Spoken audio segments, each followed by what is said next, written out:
กราบสบายดีแล้วก็สวัสดีทุกคนที่กำลังติดตามพักชมเรายินดีต้อนรับสู่ซองอาคาน้อยที่วันนี้เราจะพาทุกคนไปเบิงตลาดสดตลาดของปลาของในหมู่บ้านค่อยนี่แหละเป็นตลาดกลางปลากลางข่าวเลยจะพาทุกคนไปเบิงกัน โดยยกตัวนี้เนาะนี่มอเตอร์ไซค์ของจีนอาจจะไปเบิงกันว่าชาวบ้านเขาขายเป็นอย่างกันได้เนาะต้นไหลก็จะมีพวกอันผลไม้ปลาผักปลาหรือว่าจำพวกหลายๆอย่างเนาะในหมู่บ้านนี่เองเนาะที่ขายกันเราจะไปเบิ่งกันว่าจะมีประเภทใดที่เขาขายกันในมื้อนี้เนาะแล้วติดตามยาวๆไปกับการเดินทางไปยังตลาดสดมันบ่ไกลดอกใกล้ๆนี่ในหมู่บ้านนี่แหละประมาณ1 กิโลเนาะเดี๋ยวเจอกันโอ้ยมาแล้ว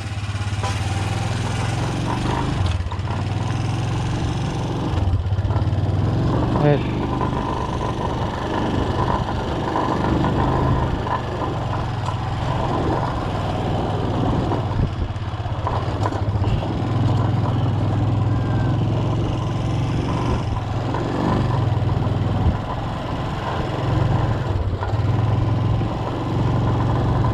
ประมาณนี้แหละทุกคนเลยเส้นทางไป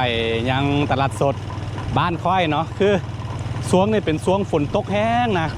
เกือบว่าทุกวันเลยฝนตกเนาะไปใส่บ่ได้นานๆที่จึงได้เข้าป่าตอนนี้หาสิไปกัน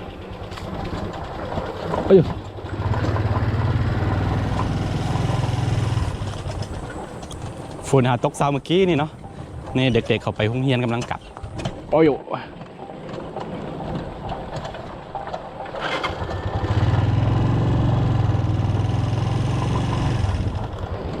คืออย่างที่บอกไปเมื่อกี้เนาะ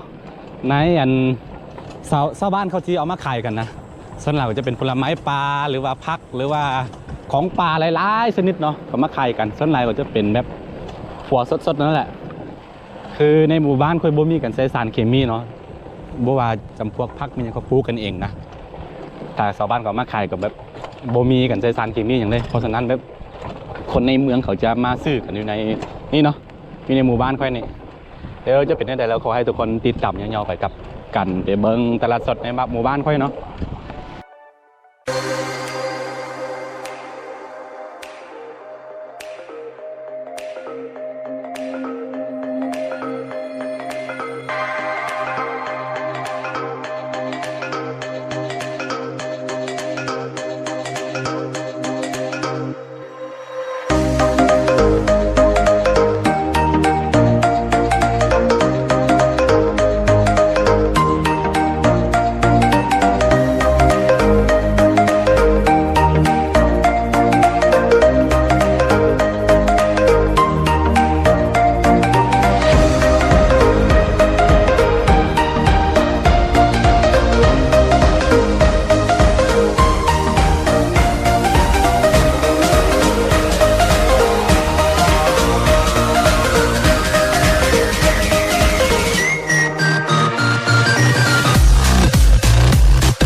ถึงแล้วในตลาดบ้านก็คือตอนนี้เขามาช้าไปนิดนึง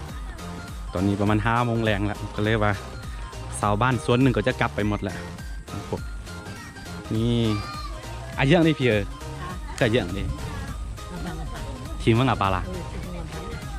ยอดไว้นี่5,000 กีบต่อมัดหนึ่ง5,000 กีบก็ประมาณ20 บาทมักมีเพื่อเยอะเลยซุ่มบาเพื่อเยอะพี่อันนี้มัดหนึ่ง5,000 กีบเนาะก็ถึงมาทุกเพราะว่าจะมี1 2 3 4 5อันละ1,000 กีบตัวนี้3,000 กีบเนาะเพิ่มเกือบมาเพียงนี่ไงส่วนแรกก็จะเป็นของปลาอันนี้คือมะเขือพวงอันนี้คือกันเนาะเป็นมะเขือพวงนี่ คือกันชอบคือมังอ่ะเนาะ 说了，根本还得那个嘛。 อ๋อ 我们了，你我们门路挺标，那到我等那人不能我。 นี่ก็เป็นของปลาเขาจะซื้อมักมี่นี่สวย เอาเนี่ยแหละเอาเนี่ยแหละ คนใหญ่เขาในหนึ่ง3,000 กีบ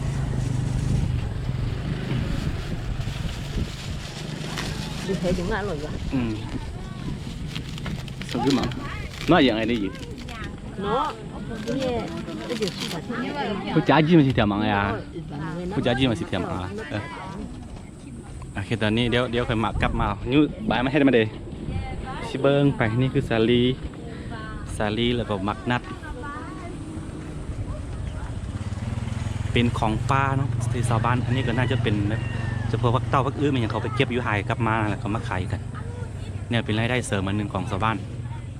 ส่วนเราก็จะเป็นคนเฒ่าหลายกว่าที่จะมาขายกัน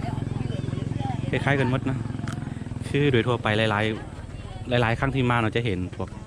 กระรอกหรือว่านกหรือว่าสัตว์ป่าเนาะยังเห็นขายกันอยู่มื้อนี้ไม่เห็นมี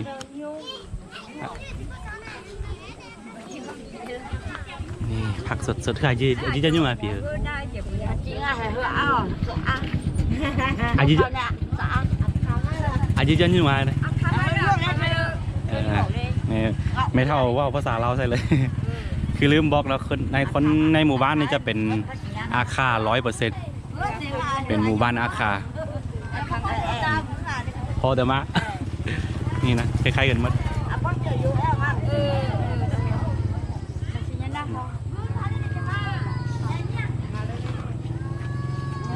หน่อไม้นี่คือมะไฟนะมะไฟอย่างที่เคยไปเก็บนะฮะคล้ายๆกันไอ้ยา nó tôi cho biết hú là bị em với nhà lên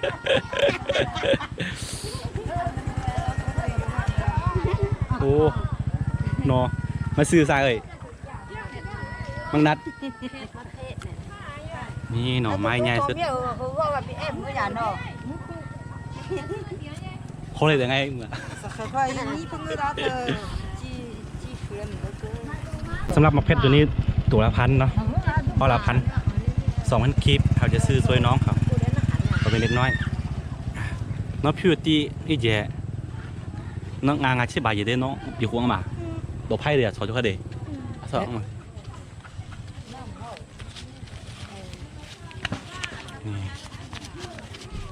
2,000 กีบตัวนี้เป็นใบ 50,000 แล้วใบ 50,000 กีบเราต้องได้แตกเป็นเงินกีบนะเงินของเราอันนี้จะมาบอกเอาไปเลยเพราะหนูเนี่ยพี่ ดอกไผ่เลยมั้ยมีด้อยเพราะหนูพี่มาละ นี่มักนัดนะ บอกอะไรแถวก็จะทำมังงะ ผักเต้าเนาะเป็นยอดผักเต้านะ บอกอะไรแถวเรียกฉลาดที่สุดเลยนะเด็กน้อยคนใหญ่มาเป็นนางแบบได้เลยหน้าตาสวย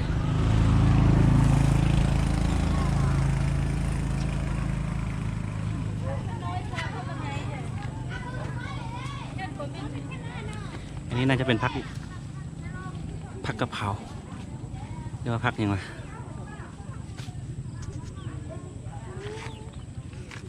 ส่วนใหญ่ก็จะเป็นคนในเมืองกันนะเขามาซื้อกันบอกว่าคนในหมู่บ้านเดียวกันกับบุกไปได้ซื้อกันก็หากินเองแต่ว่าคืออย่างที่ค่อยมาอย่างนี้หาไม่ได้ไปเข้าป่าไม่ได้ไปหากินนะต้องได้นานๆทีก็ได้มาซื้อนี่ต้องขอโทษขออภัยน้ำปัวจะมีภาษาอาคาปนน้ำเนาะเพราะคนในหมู่บ้านเขาส่วนหลายคนเท่าคนแก่เขาบุกไปพูดภาษาลาวกันต้องใส่ภาษาอาคาพูดจามาที่เทียมมาเบื่อเสีย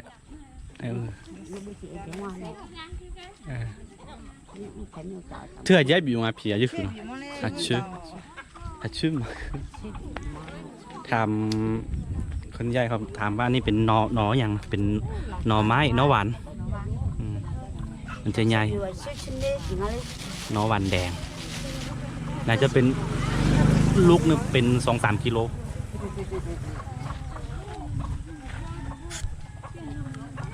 เอาซื้อมักเพชรแล้วก็มักมี่แล้วก็คือที่จริงอยากซื้อกระรอกไปทำลาบกินกันแต่ว่าบ่เห็นขายในวันนี้เนาะ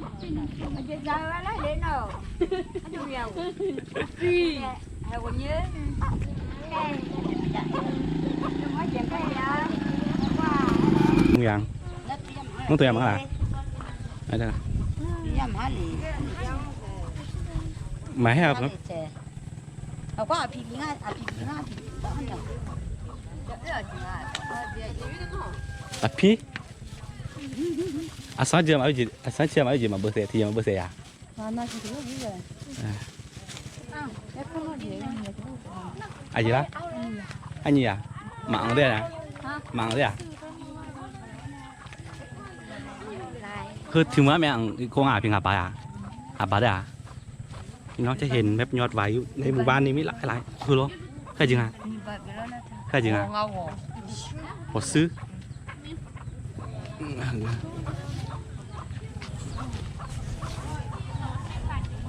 那有那把那药品说，可把那皮呀， ก็คือเดี๋ยวมาอยู่ 那这个最好的。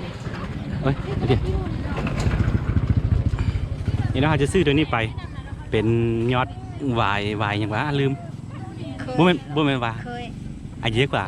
我那个可以看， อ๋อเคย 我可以从老的可以。 อ๋ออันนี้คือค่อยบ่เคยได้ยินเกินนะมันเป็นประเภทใด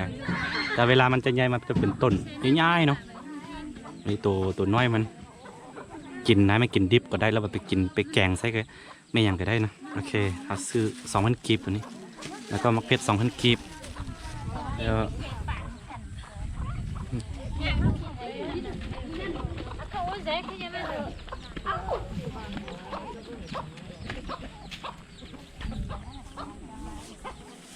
ประมาณนี้เนาะ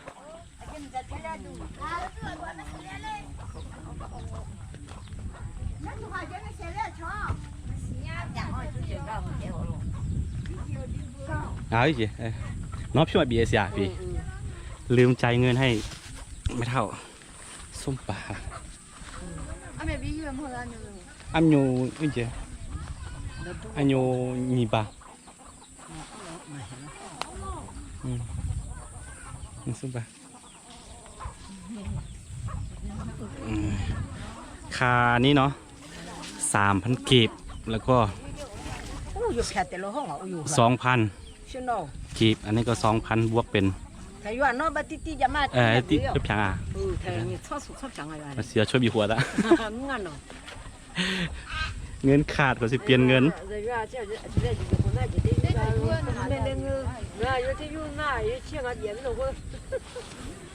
มันจะผิดเลยสิเปลี่ยนเงินให้คนย่ายกันนะ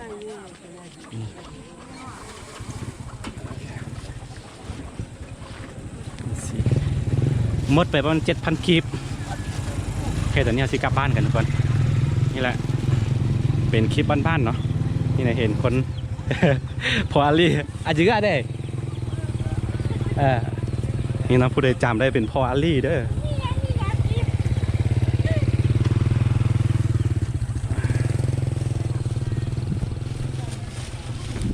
ผู้ใดเคยเบิ่งคลิปก้อนๆเนาะเคยไปไทยบ้านเขาเคยไปบ้านเขาตลอดเนาะเป็นพออาลีเป็นรถของพ่อเขา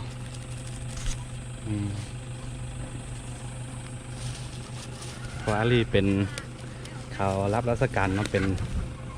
หัวหน้าที่ดินประจำเมืองโอเคสำหรับคลิปนี้ก็จะมีประมาณนี้เนาะคันผู้ใดมักแล้วก็อย่าลืมกดไลค์กดติดตามซองอาคาน้อยเผื่อบริพลาดวิดีโอใหม่ๆจากซองอาคาน้อยแล้วไว้เจอกันใหม่ในคลิปหน้านะครับคลิปนี้ไปก่อนทุกคนตกกลับบ้านก่อน